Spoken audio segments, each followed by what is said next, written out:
إن الحمد لله نحمده ونستعينه ونستغفره ونعوذ بالله من شرور أنفسنا ومن سيئات أعمالنا من يهد الله فلا مضل له ومن يضلله فلا هادي له وأشهد أن لا إله إلا الله وحده لا شريك له وأشهد أن محمدًا عبده ورسوله أرسله بالحق بشيرا ونذيرا وداعيا إلى الله بإذنه وسراجا منيرا أما بعد فإن خير الحديث كتاب الله وخير الهدي هدي محمد صلى الله عليه وسلم وشر الأمور محدثاتها وكل محدثة بدعة وكل بدعة ضلالة وكل ضلالة في النار. فقد قال الله تعالى في كلامه المجيد في فرقانه الحميد: أعوذ بالله من الشيطان الرجيم واتقوا الله الذي تساءلون به والأرحام. وقال الله سبحانه وتعالى في موضع آخر: أعوذ بالله من الشيطان الرجيم فهل عسيتم إن توليتم أن تفسدوا في الأرض وتقطعوا أرحامكم أولئك الذين لعنهم الله فأصمهم وأعمى أبصارهم. وقال النبي الأمين صلى الله عليه وسلم ما راه في الصحيحين عن أنس بن مالك رضي الله تعالى عنه قال: سمعت رسول الله صلى الله عليه وسلم يقول: من سره أن يبسط له في رزقه أو ينسأ له في أثره فليصل رحمه. আলহামদুলিল্লাহ, শুরুতেই প্রশংসা জ্ঞাপন করছি সেই আল্লাহ সুবহানাহু ওয়া তাআলার উদ্দেশ্যে, যে মহান রব্বুল আলামিন আমাদেরকে সামাজিক জীব হিসেবে একটি সমাজবদ্ধ জীবনযাপন করার মতো পরিবেশ দিয়ে আমাদেরকে শাশ্বত জীবন বিধান ইসলাম দিয়ে আমাদেরকে পৃথিবীতে প্রেরণ করেছেন। সে আল্লাহ সুবহানাহু ওয়া তাআলার প্রশংসা জ্ঞাপন করে সকলেই বলি আলহামদুলিল্লাহ। অসংখ্য অগণিত দরুদ ও সালাম বর্ষিত হোক মানবতার মুক্তির অগ্রদূত সাইয়্যিদুল মুরসালিন খাতামুন নবিয়্যিন রাহমাতুল লিল আলামিন, যিনি সমগ্র মুসলিম জাতিকে একটি দেহের সাথে পরিচয় প্রদান করে সকলে মিলেমিশে বসবাস করার জন্য এবং আত্মীয়তার সম্পর্কগুলোকে অক্ষুণ্ণ রাখার জন্য, অটল রাখার জন্য বিশেষ গুরুত্ব দিয়েছেন। সেই মহামানবের প্রতি বর্ষিত হোক মুষলধারায় দরুদ ও সালাম। আল্লাহুম্মা সাল্লি আলাইহি আল্লাহুম্মা বারিক আলাইহি। সম্মানিত উপস্থিতি, পবিত্র কালামুল্লাহ থেকে 3টি আয়াত পেশ করেছি। রাসূলুল্লাহ সাল্লাল্লাহু আলাইহি ওয়াসাল্লামের অসংখ্য অগণিত হাদিস থেকে একটি বিশুদ্ধ হাদিস আপনাদের সামনে পেশ করেছি। উল্লিখিত আয়াত এবং হাদিসকে সামনে রেখে আজকের খুতবায় আত্মীয়তার সম্পর্ক বজায় রাখার ব্যাপারে ইসলাম কি বলে এই বিষয়ে আলোচনা করার চেষ্টা চালাবো ইনশাআল্লাহ। ওয়া মা তাওফীকি ইল্লা বিল্লাহ আলাইহি তাওয়াক্কালতু ওয়া ইলাইহি উনীব। সম্মানিত উপস্থিতি, আমরা সকলেই জানি মানুষ হচ্ছে সামাজিক জীব। যারা সমাজবদ্ধ অবস্থা ছাড়া একাকী কখনো একজন মানুষ চলতে পারে না। কোনো মানুষ একাকী এককভাবে অন্য সকল মানুষকে ছাড়া এককভাবে কখনো চলতে সক্ষম নয়। মানুষ জীবনে চলতে গেলে তার বিভিন্ন কিছুর প্রয়োজন পড়ে, তার খাবারের প্রয়োজন পড়ে, তার ধান চালের প্রয়োজন পড়ে। তার এই ধান চালগুলোকে ধান করার জন্য বা চাল করার জন্য কিছু মানুষের প্রয়োজন পড়ে। আবার কিছু মানুষ নদী থেকে, খাল বিল থেকে মাছ ধরে আনবে, সে মাছ দিয়ে সে কী করবে? রান্না করে খাবার খাবে, সেই জন্য আরও কিছু মানুষের প্রয়োজন। আবার খেতে জমিনের মধ্যে বিভিন্ন শস্য জিনিস, বিভিন্ন শাক সবজি ফলমূল, এগুলো একজন চাষাবাদ করার জন্য কিছু মানুষ থাকবে। মানুষ তার নিজের জীবনকে পরিচালনা করার জন্য সে অন্য মানুষের দিকে মুখাপেক্ষী হবেই হবে। ও মুখাপেক্ষী বলতে শুধুমাত্র একজন আছেন, তিনি হচ্ছেন আল্লাহ সুবহানাহু ওয়া তাআলা, যিনি নিজেকে আস-সামাদ ও মুখাপেক্ষী হিসেবে নিজেকে পরিচয় দিয়েছেন। সেই আল্লাহ রাব্বুল আলামিন ব্যতীত পৃথিবীর কোনো মানুষ এককভাবে একা স্বাধীনভাবে বেঁচে থাকার কোনো সুযোগ কোনো মানুষের পক্ষে নেই। এই সামাজিকভাবে একজন মানুষ বসবাস করার পরেও একজন মানুষকে আল্লাহ রাব্বুল আলামিন বলছেন, আমি মানুষকে সৃষ্টি করেছি এবং এদেরকে বিভিন্ন কাবাইলা, এদের বিভিন্ন গোত্রে এবং বিভিন্ন অঞ্চলে অঞ্চলে এদেরকে বিভক্ত করে দিয়েছি এবং সেখানে পরিবার পরিজন থাকবে। এই মানুষদের জন্য কিছু পরিবার থাকবে, এদের কিছু আত্মীয় থাকবে, এদের কিছু রক্তের সম্পর্কীয় কিছু আত্মীয় থাকবে। এখন এই রক্ত সম্পর্কীয় কিছু আত্মীয় থাকবে, এদের সাথে আমাদের আচরণ কি হওয়া উচিত? ইসলাম এমন একটি ধর্ম, ইসলাম এমন একটি জীবন বিধান যা সারা পৃথিবীর সকল মানুষের মাঝে শান্তিটাকে বজায় রাখার ব্যাপারে এবং শান্তি প্রতিষ্ঠা করার ব্যাপারে সকলে মিলেমিশে যাতে করে বসবাস করতে পারে সেই নিশ্চয়তা প্রদান করে শুধুমাত্র ইসলাম।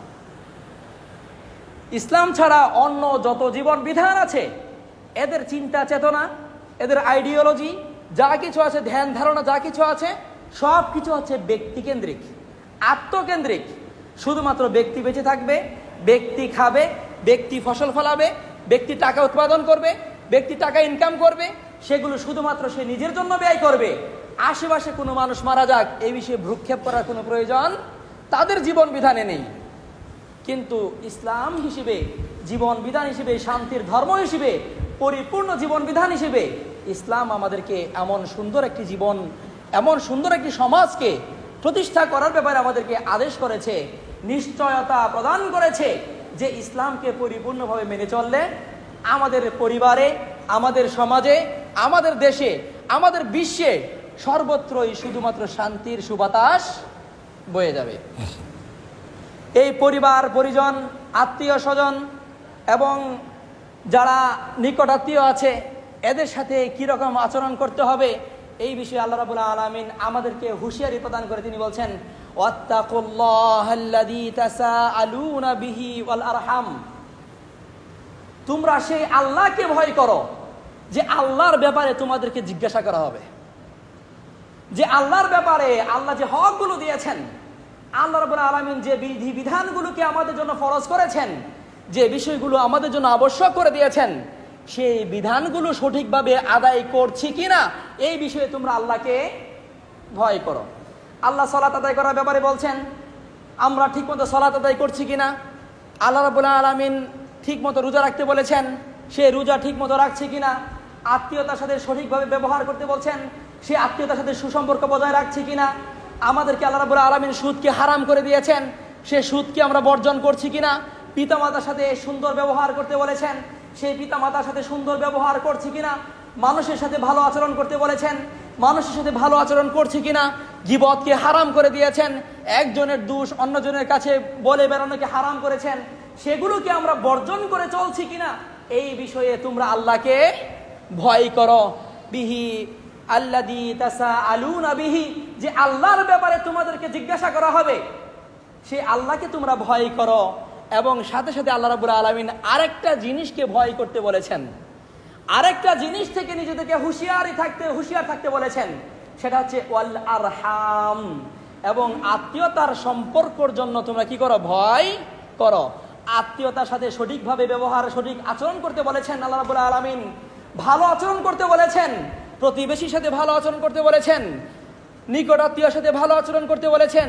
তুমি পোলাও মাংস দিয়ে বিভিন্ন ভালো খাবার খাচ্ছ, তোমার একজন আত্মীয়, নিকট আত্মীয়, তোমার ভাই, তোমার ভাতিজা, তোমার ফুফু, তোমার খালা, তোমার মা, এরা ঠিক মতো খাবার পাচ্ছে কিনা সেদিকে তোমার ভ্রুক্ষেপ নেই, সেদিকে তোমার দৃষ্টিপাত করার সময় নেই, সেই বিষয়ে তুমি আল্লাহকে ভয় করো। এই আয়াতের মধ্যে আল্লাহ রাব্বুল আলামিন তার নিজেকে আল্লাহকে ভয় করার পাশাপাশি আত্মীয়তার সম্পর্কের বিষয়গুলো ওইগুলো সঠিকভাবে আদায় করছি কিনা সেই বিষয়েও নিজেদেরকে হুঁশিয়ার থাকতে বলেছেন। তার মানে বিষয়টা ছোট্ট কোনো বিষয় নয়, যেখানে আল্লাহ রাব্বুল আলামিনের সাথে আরেকটা জিনিসকে জড়িয়ে দিয়েছেন। আল্লাহ রাব্বুল আলামিন নিজের সাথে অন্য আরেকটা বিষয়কে সরাসরি একই সাথে একই আয়াতে অংশীদার নিয়ে এসেছেন বা একই সাথে নিয়ে এসেছেন।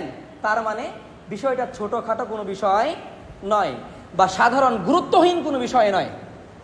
গুরুত্ব আছে বিধায়, অন্যরকম একটা বিশেষ গুরুত্ব আছে বিধায় আল্লাহ রাব্বুল আলামিন তার নিজের সাথে ওই আত্মীয়তার সম্পর্কের বিষয়টাও নিয়ে এসেছেন।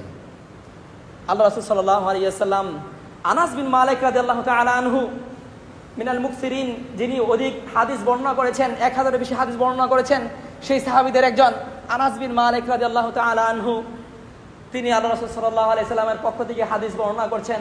আল্লাহ রাসূল সাল্লাল্লাহু আলাইহি সাল্লাম বলছেন, মান সাররাহু আইয়ুবসাতা লাহু ফি রিজকিহি আও ইউনসা লাহু ফি আসারিহি, তোমাদের মধ্যে যে ব্যক্তি চাইবে তার রিজিকের মধ্যে প্রশস্ততা দিয়ে দেওয়া হোক, তার রিজিক বৃদ্ধি পাক, সে যেখানে ইনকাম করছে তার আয় রোজগার যাতে বৃদ্ধি হয়, এই বিষয়ে যে আশা করবে, যে ইচ্ছা পোষণ করবে, যে ব্যক্তি চায় যে তার রিজিকে বরকত দেওয়া হোক, তার রুজি রোজগারের মধ্যে বাড়িয়ে দেওয়া হোক এবং তার বয়সটাকে, তার জীবনকালকে, আয়ুকালকে বাড়িয়ে দেওয়া হোক, ফালইয়াসিল রহিমাহু, সে যেন আত্মীয়তার সম্পর্ক বজায় রাখে।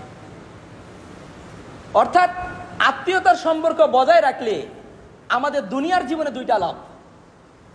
আত্মীয়তার সাথে যারা সুসম্পর্ক বজায় রাখবে, যারা নিজের ভাইয়ের খোঁজ রাখবে, নিজের ভাতিজার খোঁজ রাখবে, নিজের ফুফুদের খোঁজ রাখবে, বাবার খোঁজ রাখবে এবং নিকটাত্মীয় যারা আছে, আত্মীয় স্বজন যারা আছে, এই সকল মানুষদের যারা ঠিক মতো নিয়মিত খোঁজ খবর রাখে, এই সমস্ত মানুষদের পরকালীন লাভ পড়ে। কিন্তু দুনিয়াতে দুইটা লাভ আছে। একটা লাভ হচ্ছে কি, তার রুজি রোজগারে বরকত দেওয়া হবে, তার আয় রোজগার বেড়ে যাবে।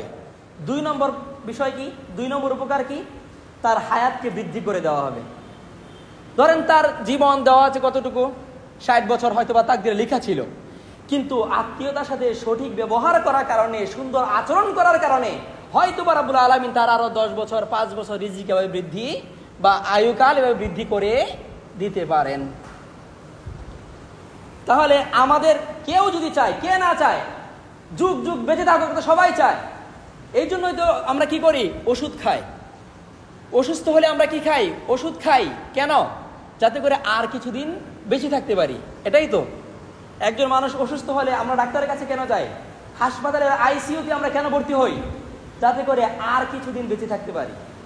মৃত্যুর পূর্ব মুহূর্তে আমাদের সবারই আকাঙ্ক্ষা বেড়ে যায়, হাই যদি আর কিছুদিন বেঁচে থাকতে পারতাম এই সুন্দর পৃথিবীতে, নশ্বর পৃথিবীতে, যাতে করে আর কিছুদিন বেঁচে থাকতে পারি। এই জন্য আমাদের আশা আকাঙ্ক্ষার কোনো শেষ নেই। আবার একজনের ইনকাম আছে মাসে 10,000 টাকা, সকলেরই আকাঙ্ক্ষা, হায় আমার যদি 15,000 টাকা হয়ে যেত, এই 10,000 টাকা যদি 20,000 টাকা হয়ে যেত, আমার রোজ রোজগারে যদি বৃদ্ধি পেত। বা কেউ ফসল থেকে প্রতি বছরে বা প্রতি সিজনে 100 মণ ধান পায়, তার ইচ্ছা কি, আমি যদি আগামী বছর 150 মণ ধান পেতাম। যে 150 মণ পায় সে ইচ্ছা করে কি, যদি আমি আগামী বছর 200 মণ ধান পেতাম। সকলের আকাঙ্ক্ষা আছে না, সবারই আকাঙ্ক্ষা আছে। কিন্তু এই আকাঙ্ক্ষা পূরণের জন্য আল্লাহ রাসূল সাল্লাল্লাহু আলাইহি ওয়াসাল্লাম আমাদেরকে একটা মেথড বলে দিয়েছেন, একটা প্রক্রিয়া বলে দিয়েছেন, একটা কাজের কথা বলেছেন, যে কাজটা আমরা করতে পারলে আমাদের এই দুইটা লাভ, আমাদের জীবনের সবচেয়ে বড় যে আকাঙ্ক্ষা, সবচেয়ে বড় যে চাওয়া, সেই বড় দুইটা চাওয়া আমাদের একটা কাজের বিনিময়ে কি হতে পারে, পূরণ হতে পারে। এখন আমাদের সকলের কাছে মোবাইল ফোন আছে, সবার কাছেই, যত মূর্খই হোক সবার কাছে কি আছে, ফোন আছে। যত দরিদ্র হই না কেন আমরা, আমাদের সকলের কাছে কি আছে, মোবাইল ফোন আছে। কিন্তু তারপরেও নিজের আত্মীয় স্বজনের খোঁজ নেওয়ার মতো সময়টা আমাদের কারোরই নাই। চায়ের দোকানে বসে আমরা ঘন্টার পর ঘন্টা আড্ডায় আমরা কি করতে পারি, সময় কাটিয়ে দিতে পারি। বিভিন্ন আড্ডা শুরু হলে ঘন্টার পর ঘন্টা চলে যায়। সে আসরের সময় গিয়ে বসলাম, এখানে আসরের নামাজও গেল, মাগরিবের নামাজও গেল, এশার নামাজও গেল, এভাবে নামাজ চলতে চলতে চলতে যাচ্ছে যাচ্ছে যাচ্ছে যাচ্ছে, আমাদের কোনো খোঁজ নাই। 2 ঘন্টা 3 ঘন্টা 5 ঘন্টা 7 ঘন্টা একসাথে বসে আড্ডা দিচ্ছি, এক সময় রাতে 10টা বেজে গেল। ওখানে কোনো সমস্যা নেই। পকেট থেকে মোবাইলটা বের করে নিজের বোনটা দূরে আছে, নিজের ভাইটা দূরে আছে, নিজের ছেলেটা দূরে আছে, নিজের ভাতিজাটা দূরে আছে, একটু ফোন দিয়ে খোঁজ নিব যে কি অবস্থা তোমার, সব কিছু ঠিকঠাক আছে তো, সব কিছু শরীর স্বাস্থ্য ভালো আছে তো, কোনো সমস্যা নেই তো। এই ফোনটা করার মতো সময় আমাদের কি নাই? নাই। আত্মীয় স্বজনের কোথাও বিয়ে হলো, পাশ দিয়ে আমরা বাজারে যাই, অন্য জায়গাতে যাই, বিভিন্ন জায়গাতে যাই, একটু নেমে যে খোঁজ নিয়ে আসবো, সেই সময়টুকু আমাদের নাই। মানুষ এখন বড় স্বার্থপর হয়ে গিয়েছে, শুধু আমি আমি আমি আমি আমাকে নিয়ে আমরা ব্যস্ত হয়ে গিয়েছি। এতে অন্য কাউকে সামিল করার, অন্য কারো খোঁজ নেওয়ার কোনো সময় আমাদের নাই। মানুষ ব্যবহারে মানুষের কি হয়? বংশের পরিচয় হয়। আরেকটা কথা বলা হয় কি, যে আচার আচরণেই মানুষ অধিক সুখ দেওয়া যায়, মানুষকে অধিক আনন্দ দেওয়া যায় আচার ব্যবহারের মাধ্যমে। অর্থ সম্পদ, আপনার অর্থ সম্পদের দিকে কয়জন তাকিয়ে আছে? আপনার সম্পদের দিকে কয়জন তাকাবে? সবারই কিছু না, বেঁচে থাকার জন্য সবারই কিছু না কিছু আছে, কিন্তু আপনি একটু হাসি মুখে তার সাথে কথা বলুন, আপনার ভাইয়ের সাথে হাসি মুখে কথা বলুন, আপনার আত্মীয় স্বজনের সাথে হাসি মুখে কথা বলুন। এটাই তো তাদের জন্য সবচেয়ে বড় উপহার।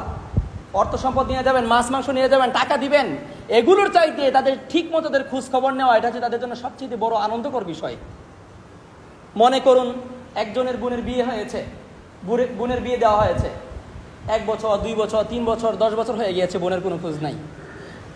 বোন কেমন আছে, ঠিক আছে কিনা, ভালো আছে কিনা, শরীর স্বাস্থ্য ঠিক আছে কিনা, ফোন দিয়ে যে খোঁজ নিব, সেই সুযোগটাও আমাদের এখন নাই। আগে বলা হতো কি, আগের দিনে ভালো ছিল যে বোনকে যদি দূরেও বিয়ে দেওয়া হয়তো, তাহলে বছরে একবার হলো অন্তত গিয়ে খোঁজ নেওয়া হতো। কিন্তু এখন মোবাইল ফোন, সময়ও টাকাও কম লাগে, 1 টাকা দিয়ে প্রায় 2 মিনিটের মতো কথা বলা যায়। একটু ফোন দিয়ে যে 2 মিনিট কথা বলবো, সেই সময়টাও এখন আমাদের নাই। কিন্তু ওই যে বললাম, চায়ের দোকানে বসে কাটানোর মতো, আড্ডা দেওয়ার মতো সময় আমাদের আছে, কিন্তু আত্মীয় স্বজনের খোঁজ নেওয়ার মতো সময় আমাদের কারোরই নাই। এই জন্যেই আমাদেরকে রাসূল সাল্লাল্লাহু আলাইহি ওয়াসাল্লাম আরও সুন্দর করে, এবং আল্লাহ রাব্বুল আলামিন এই বিষয়ের ব্যাপারে বেশি রকমের গুরুত্ব দিয়ে আল্লাহ রাসূল সাল্লাল্লাহু আলাইহি ওয়াসাল্লাম আমাদেরকে আরও সুন্দর করে তিনি বলছেন। রাসূল সাল্লাল্লাহু আলাইহি ওয়াসাল্লাম মক্কা থেকে মদিনাতে হিজরত করে গেলেন।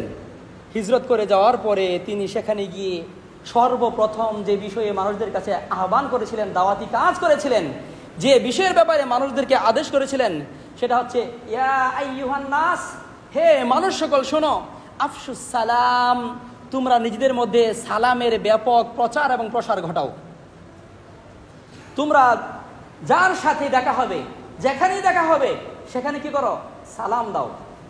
ইভেন রাসূল সাল্লাল্লাহু আলাইহি ওয়াসাল্লাম এমনটা বলেছেন, আপনি একজনকে সালাম দিলেন, সালাম দিয়ে কথা বললেন, তারপরে সে গাছের আড়ালে চলে গিয়েছে, আপনার গাছের আড়াল থেকে আবার আপনার সাথে দেখা হয়েছে, আপনি পারলে তখন আবার তাকে সালাম দেন।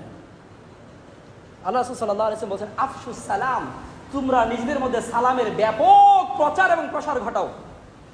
আবার এই সালামের ব্যাপারে আল্লাহ রাব্বুল আলামিন বলেন, ইদা হুইয়িতুম বিতাহিয়াতিন ফাহাইয়ু বিআহসানা মিনহা আও রুদ্দুহা। সালাম দেওয়ার ব্যাপারে এই কথা বলা হচ্ছে। আবার আমরা অনেক সময় কি করি, একজনকে সালাম দেই, কিন্তু সে ব্যক্তি সালামের উত্তরটা নেওয়ারও প্রয়োজন মনে করে না, ঠিক কিনা? অনেক সময় অনেক মুরব্বীদেরকে আমরা সালাম দেই, বা সমবয়সী কাউকে সালাম দেই, সালাম দিতে আমরা যতটা না লজ্জাবোধ করি, যেন তাকে সালাম দিলে সালামের উত্তর দিতে সে আরো বেশি লজ্জাবোধ করে। আবার ঠিক সেখানেই মুরব্বী মানুষ হেঁটে যাচ্ছে, তাকে আপনি সালাম দিলেন, সে আড্ডার অবস্থার কারণে, আড্ডায় থাকার কারণে, কথাবার্তায় মশগুল থাকার কারণে হয়তো বা সেই ব্যক্তি আপনার সালামটা শুনলো না, তারপরে আবার সেই ব্যক্তিই কিন্তু আপনার সমালোচনায় ব্যস্ত হয়ে যাবে। সেই ব্যক্তি আবার অন্যের কাছে বলে বেড়াবে যে ওই ছেলেটা কত বেয়াদব, সামনে দিয়ে হেঁটে গেল কিন্তু সালাম দিল না। আল্লাহ রাব্বুল আলামিন বলেন, ইদা হুইয়িতুম বিতাহিয়াতিন, যখন তোমাদেরকে সালাম দেওয়া হবে, ফাহাইয়ু বিআহসানা মিনহা, তাহলে ওই যে তোমাকে সালাম দিয়েছে তার থেকে উত্তম করে তুমি সালামের প্রতি উত্তর করো। এই আয়াতের মাধ্যমে আল্লাহ রাব্বুল আলামিন আমাদেরকে সালামের প্রতি উত্তর করাকে, সালামের উত্তর নেওয়াকে ওয়াজিব করে দিয়েছেন, ফরজ করে দিয়েছেন। সালাম দেওয়া সুন্নাহ, সালাম দেওয়া উত্তম একটি কাজ, কিন্তু সালামের জবাব দেওয়াটা হচ্ছে কি আল্লাহর আয়াত অনুপাতে ফরজ বা ওয়াজিব। সালাম যদি কেউ আপনাকে দেয়, সালামের উত্তর আপনাকে নিতে হবে, আপনি সালামের উত্তর নিতে আপনি বাধ্য। এখন সালামের উত্তরটা যদি আপনি জুড়ে নেন, তাহলে যে আপনাকে সালাম দিল সে বুঝতে পারবে কি আপনি সালামের উত্তরটা নিয়েছেন। আপনি তখন বোনাস হিসেবে কি করেন, একটু হাসিটা উপহার দিয়ে দিন, হাসিটা আপনি বোনাস দিয়ে দিন। আল্লাহ সাল্লাল্লাহু আলাইহি ওয়াসাল্লাম বলছেন, এই যে তুমি যে হাসি দিবে, আপনি যে হাসি দিবেন আপনার ভাইয়ের সাথে কথা বলতে গিয়ে, সালাম দিতে গিয়ে, এই হাসিটাও ফেলে দেওয়ার মতো কোনো জিনিস নয়, বরং আল্লাহ সাল্লাল্লাহু আলাইহি ওয়াসাল্লাম বলছেন তাবাসসুমুকা ফি ওয়াজহি আখিকা সাদাকা। তোমার ভাইয়ের সাথে কথা বলতে গিয়ে তুমি যে মুখ দিয়ে হাসিটা দিবে, সেই হাসিটা তোমার জন্য একটা দান করার সওয়াব তোমার আমলনামায় লিখে দেওয়া হবে। বুঝতে পারছেন? পকেট থেকে টাকা বের করে দান করতে আমাদের একটু কষ্ট হয়, কারণ টাকাটা অনেক কষ্ট করে উপার্জন করা, সেই টাকাটা দিয়ে দিতে একটু কষ্ট হয়। কিন্তু পকেট থেকে টাকা বের না করেও যে দান করা যায়, দানের নেকি পাওয়া যায়, সেগুলো তো আমরা জানতে হবে। কারো সাথে দেখা হলে যদি আপনি সালাম দেন, তাহলে এখানে আপনার কি হবে, একটা স্পেশাল একটা নেকি হবে। সালামের বা আপনাকে কেউ সালাম দিল, সেটার উত্তর আপনি দিলেন, সেটার জন্য আপনি কি পাচ্ছেন, নেকি পাচ্ছেন। এখন আপনি যদি সালাম দিতে গিয়ে একটু হাসি মুখে কথা বলেন, ভালো মন্দ জিজ্ঞাসা করেন, তাহলে এর জন্য আপনার আমলনামার মধ্যে একটা দান করার নেকি লেখা হয়ে যাবে। তাহলে আমরা হাসি দিতে কি সমস্যা আছে? হাসি দিলে কি পকেট থেকে টাকা যাবে? হাসি দিলে কি আমাদের সম্পদ কমে যাবে? হাসি দিলে চেহারাটাকে আরো সুন্দর দেখা যায়। একজন মানুষ সবসময় গুমরা মুখে থাকে, কখনো হাসে না। আরেকজন মানুষ কারোর সাথে দেখা হলে সে হাসি মুখে সালাম দিয়ে ভালো মন্দ জিজ্ঞাসা করে, তাহলে মানুষ কাকে বেশি ভালোবাসবে, কাকে বেশি পছন্দ করবে? নিঃসন্দেহে যে ব্যক্তি হাসি মুখে কথা বলে সবার সাথে, সেই মানুষটাকে মানুষ বেশি পছন্দ করবে। সুতরাং এই বিষয়গুলো আমাদের কি করতে হবে, একটু ভালো করে জানতে হবে এবং সেগুলো প্রচার করতে হবে। এরপরে আল্লাহ রাসূল সাল্লাল্লাহু আলাইহি ওয়াসাল্লাম বলেন, ওয়া আতঈমুত তাআম, এবং তোমরা খাবার খাওয়াও। যারা অভুক্ত আছে, যারা খাবার পায় না, এদেরকে তুমি কি করো, খাবার খাওয়াও। তাহলে প্রথম কথা আল্লাহ রাসূল সাল্লাল্লাহু আলাইহি ওয়াসাল্লাম বলছেন, আফশুস সালাম, সালামের ব্যাপক প্রচার এবং প্রসার ঘটাও। ছোটরা বড়দেরকে সালাম দিবে, বড়রা ছোটদেরকে সালাম দিবে, এতে লজ্জা পাওয়ার কোনো কিছু নেই। আমি সালাম দিলে আমার মান ইজ্জত কমে যাবে, বিষয়টা এরকম নয়। বরং আমি যদি সালাম দেই তাহলে আমার নেকিটা বেশি হবে। এখন নিজেকে মুরব্বী ভাব ধরে আমি হুজুর, আমাকে সবাই সালাম দিবে, এই ভান ধরে যদি থাকি, তাহলে তো আমলের দিক থেকে আমি ওদের সাথে পিছিয়ে গেলাম, ঠিক কিনা? আমি যদি সালাম দিই তাহলে আমার নেকি বেশি, আর যদি আমাকে সালাম দেওয়া হয় তাহলে আমার সালামের প্রতি উত্তর দিতে আমি কি বাধ্য? তাহলে আমি মাজবুর হয়ে, বাধ্য হয়ে সালামের প্রতি উত্তর করতে হচ্ছে, যেখানে আমার নেকির পরিমাণও অনেকটা কম হচ্ছে। তাহলে আমাদেরকে নিজেদেরকে বেশি বেশি সালাম দেওয়ার অভ্যাস করতে হবে। এরপরে 2 নম্বর কাজের কথা আল্লাহ সাল্লাল্লাহু আলাইহি ওয়াসাল্লাম বলছেন, খাবার খাওয়াও, অভুক্তকে খাবার খাওয়াও। 3 নম্বর কাজ হিসেবে আল্লাহ সাল্লাল্লাহু আলাইহি ওয়াসাল্লাম বলছেন, ওয়াসিলুল আরহাম, আত্মীয়তার সম্পর্কগুলোকে বজায় রাখো। ওয়াসাল্লু বিল্লাইলি ওয়ান নাসু নিয়াম, এবং রাতের আধারে যখন পৃথিবীর সমস্ত মানুষ ঘুমে বিভোর হয়ে যাবে, ঘুমে মগ্ন হয়ে যাবে, সব মানুষ সারা পৃথিবী যখন ঘুমিয়ে যাবে, তখন উঠে সল্লু, সলাত আদায় করো। মানে তাহাজ্জুদ সলাতের ব্যাপারে আল্লাহ সাল্লাল্লাহু আলাইহি ওয়াসাল্লাম এখানে বলেছেন, তাদখুলুল জান্নাতা বিসালাম। এই 4টি কাজ যে ব্যক্তি করতে পারবে বোনাস হিসেবে, এই 4টি কাজ অতিরিক্ত কাজ হিসেবে যে ব্যক্তি করতে পারবে, আল্লাহ সাল্লাল্লাহু আলাইহি ওয়াসাল্লাম বলছেন, তাদখুলুল জান্নাতা বিসালাম, সালাম সহকারে শান্তি মতে তোমরা জান্নাতে প্রবেশ করে যাবে। তাহলে 4টি কাজ। 1 নম্বর কাজ হচ্ছে সালামের ব্যাপক প্রচার এবং প্রসার ঘটানো। 2 নম্বর কাজ হচ্ছে অভুক্ত ব্যক্তিকে খাবার খাওয়ানো। 3 নম্বর কাজ হচ্ছে আত্মীয়তার সম্পর্ক সঠিকভাবে পালন করা। 4 নম্বর কাজ হচ্ছে তাহাজ্জুদের সালাতে অভ্যস্ত হওয়া। এই 4টি কাজ করতে পারলে আল্লাহ সাল্লাল্লাহু আলাইহি ওয়াসাল্লাম বলছেন, তাদখুলুল জান্নাতা বিসালাম, সালাম সহকারে শান্তি মতো তোমরা জান্নাতে প্রবেশ করে ফেলো। তাহলে এই কাজগুলো আমাদের করা উচিত কিনা, জান্নাতে যাওয়ার প্রয়োজন কিনা? জান্নাতকে আল্লাহ রাব্বুল আলামিন কিভাবে সাজিয়েছেন? জান্নাতকে রাব্বুল আলামিন এমন ভাবে সাজিয়েছেন, ওয়ালাকুম ফিহা মা তাশতাহি আনফুসুকুম ওয়ালাকুম ফিহা মা তাদউন। তোমাদের জন্য যে জান্নাত, তোমাদের জন্য মুমিনদের জন্য যে জান্নাতকে প্রস্তুত করা হয়েছে, সে জান্নাতটা হচ্ছে কিরকম? ওয়ালাকুম ফিহা মা তাশতাহি আনফুসুকুম, তোমাদের অন্তরে যা চাইবে, অন্তরে যা জাগ্রত হবে, সব কিছুই সেখানে বিদ্যমান পাবে, উপস্থিত পাবে, সেখানে তোমাদের সামনে প্রস্তুত করে রাখা হবে, এবং যা তোমরা চাইবে সেখানে পাবে। অনেক সময় অনেক কিছু আমরা মুখ দিয়ে বের করি, অনেক চাওয়া আকাঙ্ক্ষা আমরা মুখ দিয়ে বলি যে আমার একটা যদি বাড়ি হতো, আমার যদি একটা মোটরসাইকেল হতো, আমার যদি ওখানে বাজারে একটা জমি থাকতো। অনেক সময় এটা আমরা মুখ দিয়ে বলি। আবার কিছু কিছু বিষয় আমরা কি করি, মুখে বলি না, কিন্তু অন্তরের মধ্যে আমাদের একটা আকাঙ্ক্ষা থাকে যে ঢাকা শহরে যদি আমার একটা বাড়ি থাকতো, বড় বড় গাড়ি যদি আমার একটা যদি গাড়ি থাকতো, এরকম মনের মধ্যে আকাঙ্ক্ষা থাকে। যে আকাঙ্ক্ষাগুলো আমাদের কখনো পূরণ হয়, কখনো হয় না। কিন্তু আল্লাহ রাব্বুল আলামিন বলেছেন জান্নাতকে তোমাদের জন্য এমনভাবে প্রস্তুত করে রাখা হয়েছে, সেখানে মুখ দিয়ে যেগুলো উচ্চারণ করে চাইবে সেগুলো তো পাবেই, যেগুলো তোমাদের অন্তরে জাগ্রত হবে যে ইস যদি এই জিনিসটা আমার থাকতো, বলার সাথে সাথে মনের মধ্যে উদয় হওয়ার সাথে সাথে তোমার সামনে সেই জিনিসগুলো হাজির হয়ে যাবে। তাহলে সেই জান্নাতে আমাদের যাওয়া প্রয়োজন আছে কিনা? দুনিয়াতে আমরা এত কষ্ট করতেছি কিসের জন্য? একটু সুখের জন্য। সারা দিন এই রোদ বৃষ্টিকে উপেক্ষা করে আমরা কি করছি? জমিনের মধ্যে চাষাবাদ করছি। কিসের জন্যে? তাতে করে বছর শেষে বা সিজন শেষে একটা পরিমাপ সংখ্যক একটা ধান যাতে করে আমার ডোলের মধ্যে যায়, আমার ঘরের মধ্যে যাতে করে যায়, তুলতে পারি, এই জন্য আমাদের এত প্রচেষ্টা। তাহলে যে সময়টা, যে জীবনটাতে কতটুকু সময় হতে পারে, মৃত্যুর পরবর্তী সময় যে কত বৃদ্ধি হবে সেটা আমাদের কেউই জানে না। কোটি কোটি বছর হতে পারে।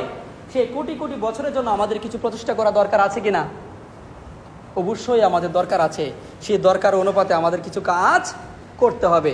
এই আত্মীয়তার সম্পর্ককে যারা ছিন্ন করে, যারা আত্মীয়দের সাথে সঠিকভাবে ভালো আচরণ করে না, সঠিক ব্যবহার করে না, সুন্দর ব্যবহার করে না, এই সমস্ত মানুষদের সম্পর্কে আল্লাহ রাব্বুল আলামিন সূরা মুহাম্মাদের 22 এবং 23 নম্বর আয়াতে তিনি বলছেন, ফাহাল আসাইতুম ইন তাওয়াল্লাইতুম আন তুফসিদু ফিল আরদি ওয়া তুকাত্তিউ আরহামাকুম।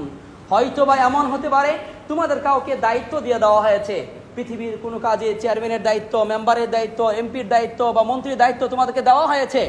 এমনটা যদি দিয়ে দেওয়া হয় তাহলে হতে পারে তোমরা জমিনের মধ্যে বিশৃঙ্খলা তৈরি করবে এবং আত্মীয়তার সাথে তোমাদের সম্পর্কগুলোকে তোমরা ছিন্ন করে দিবে।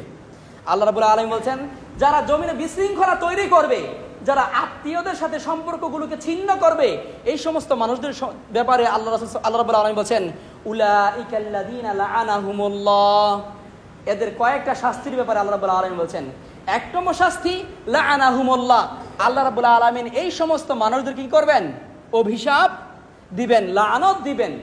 তাহলে আল্লাহ রাব্বুল আলামিন যে সমস্ত মানুষদেরকে লাআনত দিবেন, অভিশাপ দিবেন, এদের সারা জীবনে কোনো সফলতা হওয়ার সম্ভাবনা আছে? এদেরকে জান্নাতে যাওয়ার কোনো সুযোগ আছে? কোনো সুযোগ নাই।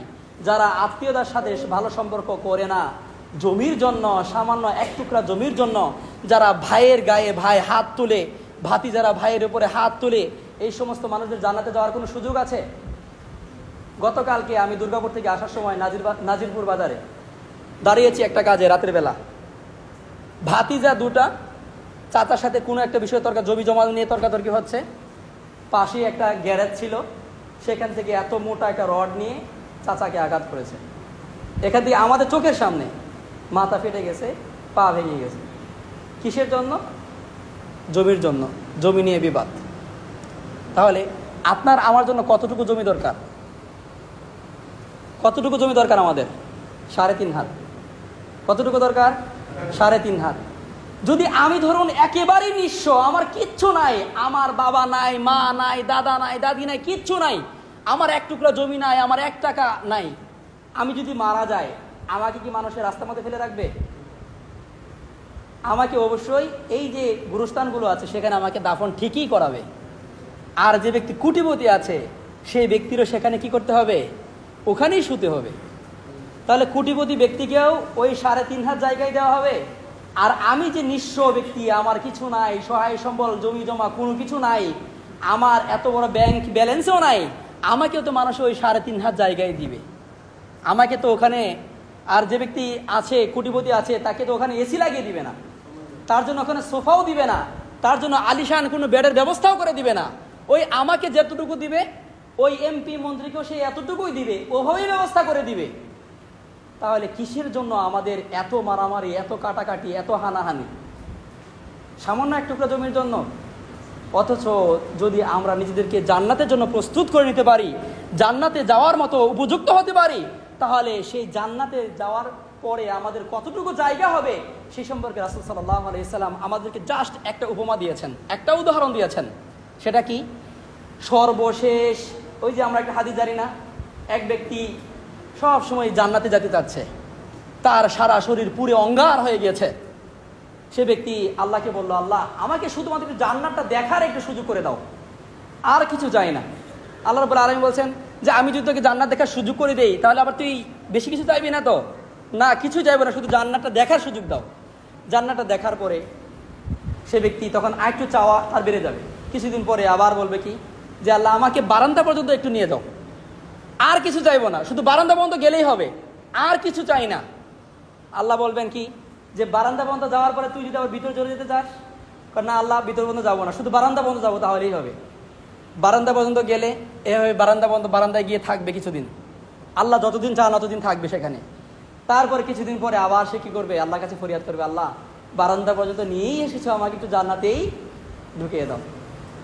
আল্লাহ সাল্লাল্লাহু আলাইহি ওয়াসাল্লাম বলছেন সেই ব্যক্তিকে জান্নাতে দেওয়া হবে, এবং সেই ব্যক্তি সর্বশেষ জান্নাতে প্রবেশকারী একজন মানুষ। এরপরে আর কোনো ব্যক্তি জান্নাতে প্রবেশ করবে না। তাহলে সর্বশেষ যে ব্যক্তি জান্নাতে প্রবেশ করবে সেই ব্যক্তিকে কতটুকু এরিয়া দেওয়া হবে, তাকে কতটুকু জমি দেওয়া হবে? রাসূল সাল্লাল্লাহু আলাইহি ওয়াসাল্লাম বলছেন এই যে সমগ্র দুনিয়াটা তোমরা দেখছো, এই দুনিয়াটার চাইতে আরো 10টা দুনিয়ার সমপরিমাণ জান্নাতে এতটুকু জায়গা তাকে দেওয়া হবে। তাহলে যে সমস্ত মানুষেরা সবার আগে অগ্রে প্রথম ধাপে জান্নাতে চলে যাবে, এই সমস্ত মানুষের এরিয়া কতটুকু হবে, এদের সম্পদ কতটুকু হবে? তাহলে ওখানে এত সম্পদ রেখে আমরা দুনিয়াতে এক টুকরা সম্পদের জন্য ভাইয়ের সাথে সম্পর্ক আমরা নষ্ট করে ফেলতেছি। ভাতিজার সাথে চাচার কোনো সম্পর্ক নাই, ভাইয়ের সাথে ভাইয়ের কোনো সম্পর্ক নাই, বাবার সাথে ছেলের কোনো সম্পর্ক নাই, এই সামান্য সম্পদের জন্য। এত এত সম্পদ আমাদের জন্য অপেক্ষা করছে, আর আমরা সামান্য সম্পদের জন্য এত বিশাল সম্পদকে আমরা নষ্ট করে দিচ্ছি। তাহলে আমাদের চাইতে বুকা আরো কেউ হতে পারবে? আমাদের মতো বুকা আরো কেউ আছে? আল্লাহ রাব্বুল আলামিন আমাদেরকে পরিত্রাণ দান করুন, আমাদেরকে রহম করুন। এরপরে এটা হচ্ছে 1 নম্বর শাস্তি, যে আল্লাহ রাব্বুল আলামিন তাদেরকে অভিশাপ দিবেন। 2 নম্বর শাস্তি পাবে আল্লাহ রাব্বুল আলামিন বলছেন ফা আসাম্মাহুম, এদের কানকে বধির করে দিবেন, এরা কানে শুনতে পারবে না। ওয়া আ'মা আবসারাহুম, এবং তাদের চক্ষুগুলোকে অন্ধ করে দেওয়া হবে, চক্ষুগুলোকে ধ্বংস করে দেওয়া হবে। তাহলে এদের সমস্যা কয়টা? যারা আত্মীয়তার সম্পর্ক ছিন্ন করে জমিনের মধ্যে ফিতনা ফাসাদ তৈরি করবে, ঝগড়া বিবাদ করবে, এদেরকে এই আয়াতের মধ্যে 3টা শাস্তির কথা বলা হয়েছে। 1 নম্বর শাস্তি হচ্ছে এদের প্রতি আল্লাহ রাব্বুল আলামিন অভিশাপ দিবেন। 2 নম্বর শাস্তি হচ্ছে এদেরকে আল্লাহ রাব্বুল আলামিন বধির করে দিবেন, মানে এরা কানে কোনো কিছু শুনতে পারবে না। এবং 3 নম্বর শাস্তি হচ্ছে এদেরকে অন্ধ করে দেওয়া হবে। তাহলে যার কান নেই, যে কানে শুনে না, যে ব্যক্তি চোখে দেখে না, এর দুনিয়াতে বসবাস করার কোনো দাম আছে, মূল্য আছে? না কোনো সুন্দর সাউন্ড শুনতে পারবে, না পৃথিবীর সুন্দর সবুজ শস্য শ্যামল এই জিনিসগুলো দেখতে পাবে। এই 3টা শাস্তি এই আয়াতের মধ্যে আল্লাহ রাব্বুল আলামিন তিনি বলছেন। এরপর রাসূলুল্লাহ সাল্লাল্লাহু আলাইহি ওয়াসাল্লাম কঠোর ভাষায় সুস্পষ্টভাবে হুঁশিয়ারি প্রদান করে তিনি বলছেন, লা ইয়াদখুলুল জান্নাতা কাতিউ রাহিমিন, আত্মীয়তার সম্পর্ক ছিন্নকারী কোশ্চিন কালেও জান্নাতে প্রবেশ করতে পারবে না। লা ইয়াদখুলুল জান্নাতা, জান্নাতে প্রবেশ করতে পারবে না কাতিউ রাহিমিন, আত্মীয়তার সম্পর্ক ছিন্নকারী, যারা আত্মীয়তার সাথে সম্পর্ককে ছিন্ন করে দিয়েছে, কথায় কথায় তোর সাথে আমার কোনো সম্পর্ক নাই। তাহলে আল্লাহ রাসূল সাল্লাল্লাহু আলাইহি ওয়াসাল্লামের হাদিস অনুযায়ী তারা জান্নাতে যেতে পারবে? জান্নাতে যেতে পারবে? রাসূল সাল্লাল্লাহু আলাইহি ওয়াসাল্লাম নিষেধ করে দিয়েছেন এরা জান্নাতে যেতে পারবে না, এরা জান্নাতে যেতে সক্ষম নয়। এই বিষয়গুলো আমাদের কি করতে হবে? জেনে রাখতে হবে। এরপরে এদের সাথে কিভাবে আমরা সম্পর্ক রাখতে পারবো? সুন্দর সুন্দর খাবার এদের জন্য আমরা কি করতে পারি? নিজেরা যখন খাবো, আল্লাহ সাল্লাল্লাহু আলাইহি ওয়াসাল্লাম বলছেন যখন রান্না করবা তখন তরকারিতে কিছুটা ঝোল বেশি করে দিও, যাতে করে পাশের ঘরে থাকা আত্মীয়টাকে, প্রতিবেশীটাকে কি করতে পারো? একটু কিছু দিতে পারো। রাসূলুল্লাহ সাল্লাল্লাহু আলাইহি ওয়াসাল্লাম প্রথমভাবে যখন তার উপর ওহী আসলো, ওহী প্রথমবার আসছে তার 3 বছর পরে, 3 বছর পর্যন্ত রাসূল সাল্লাল্লাহু আলাইহি ওয়াসাল্লাম গোপনে তিনি দাওয়াতি কাজ করতেন। গোপনে গোপনে যারা তার কাছের লোক ছিল, যেমন খাদিজা রাদিয়াল্লাহু তাআলা আনহা তার স্ত্রী ছিলেন, সেই খাদিজা রাদিয়াল্লাহু তাআলা আনহার কাছে তিনি দাওয়াত দিলেন। খাদিজা রাদিয়াল্লাহু তাআলা আনহা সেটা কি করলেন? দাওয়াত কবুল করলেন। আল্লাহ সাল্লাল্লাহু আলাইহি ওয়াসাল্লামের সবচাইতে প্রিয় কাছের বন্ধু ছিলেন আবু বকর রাদিয়াল্লাহু তাআলা আনহু, তাকে দাওয়াত দিলেন। আবু বকর রাদিয়াল্লাহু দাওয়াতটাকে কবুল করে নিলেন। এভাবে কাছে যারা ছিলেন তাদেরকে দাওয়াত দিচ্ছেন, কিন্তু প্রকাশ্যে তখনও দাওয়াতি কাজ আল্লাহ সাল্লাল্লাহু আলাইহি ওয়াসাল্লাম তখনও শুরু করেননি। 3 বছর পরে রাসূল সাল্লাল্লাহু আলাইহি ওয়াসাল্লামের উপর আল্লাহ রাব্বুল আলামিন আয়াত নাযিল করে দিলেন, ওয়া আনজির আশিরাতাকাল আকরাবিন। তুমি কি করো, এখন গোপনে অনেক দাওয়াত দেওয়া হয়েছে, এখন প্রকাশ্যে তোমার পরিবার পরিজন নিকটাত্মীয় যারা আছে এদেরকে কি করো, দাওয়াতি কাজ এদের সামনে করো। তাহলে প্রথম কাজ হচ্ছে যারা দাওয়াতি কাজ শুরু করবে এদের প্রথম কাজ হবে কি, নিজের ঘর সামলাতে হবে, নিজের আত্মীয় স্বজনদেরকে সামলাতে হবে, এদের কাছে দাওয়াতি কাজগুলোকে বেশি বেশি করে করতে হবে। আগে বিভিন্ন মাঠে ময়দানে দাওয়াত দিয়ে চলবে না, নিজের পরিবার পরিজনকে আগে কি করতে হবে, দাওয়াত দিতে হবে। এদের কাছে এদেরকে সতর্ক করতে হবে, সুদ খাওয়া হারাম, বিড়ি সিগারেট খাওয়া হারাম, জর্দা খাওয়া হারাম, মদ খাওয়া হারাম, এগুলো এদের সামনে কি করতে হবে, বেশি বেশি করে উল্লেখ করতে হবে, এদেরকে সতর্ক করতে হবে। সালাত আদায় করতে হবে, নামাজ পড়তে হবে, নামাজ না পড়লে জান্নাতে যাওয়ার কোনো সুযোগ নেই।